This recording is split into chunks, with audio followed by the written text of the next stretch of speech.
Tuloy na dito lang. O yan, sige. O, dahan-dahan ha. O yan.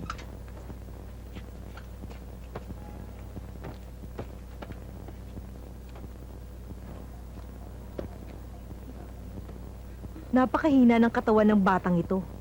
Kailangan malagyan siya ng swero at bitamina at mga kaukulang gamot. Kailangan siyang makonfine.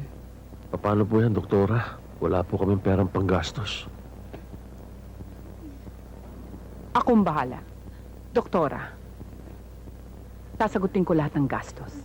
And please get her a private room. And doktora, please do the best for her.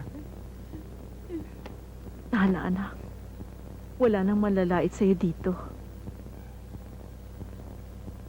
Nakatagpo tayo ng taong tutulong sa atin sa kaso mo.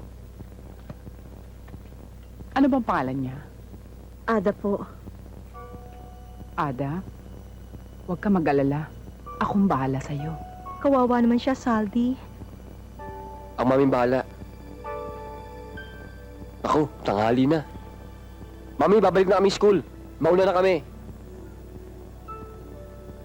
Ada, tahan na. Tahan na.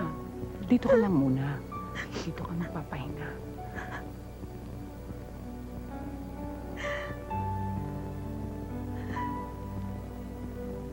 Hindi pa ba tayo?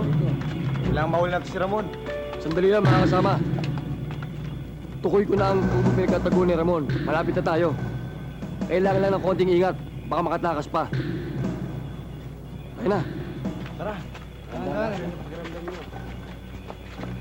Ingay.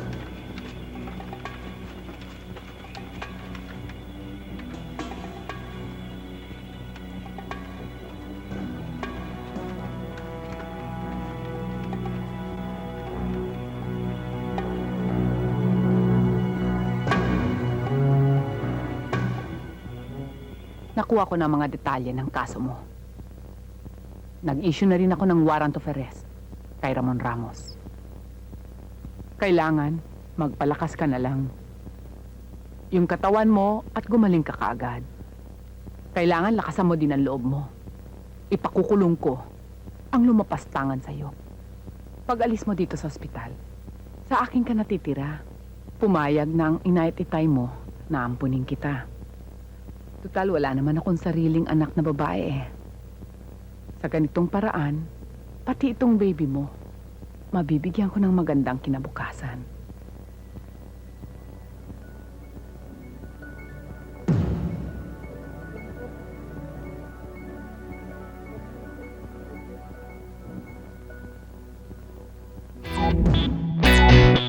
Thank you.